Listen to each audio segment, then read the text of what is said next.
زما خپل نوم رئیس خان دی. دا به مخکې موږ وړه په شنه سبزۍ کې بدلو. اوس موږ باندې وچ جوارو ټیکس داخله پاکستان 40,000 روپۍ د 15 ټنو ټیکس راځي او دا شنه سبزي را باید دا موږ په شنه سبزۍ کې وکړي. 15,000 افغانۍ موږ طالبان له ګمرک د دې ورکوه. 1 لک کرې داسې 3 لک روپو ته دا رسېږي. دا یو 10 ولره تاسو ته چې مطلب کابل ته رسېږي تاسو ته 3 لک روپۍ 3 لک روپۍ دا یو ګاډی رسېږي خالي ټیکس او خرچه او کرې.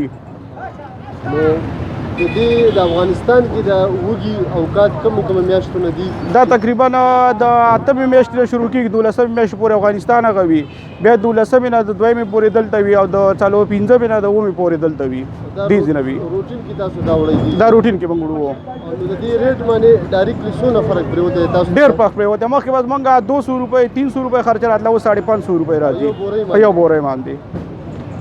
او دا د افغانستان کوم علاقو پورې دا وګورئ؟ دا مزاره پورې ځي. مزاره پورې ځي.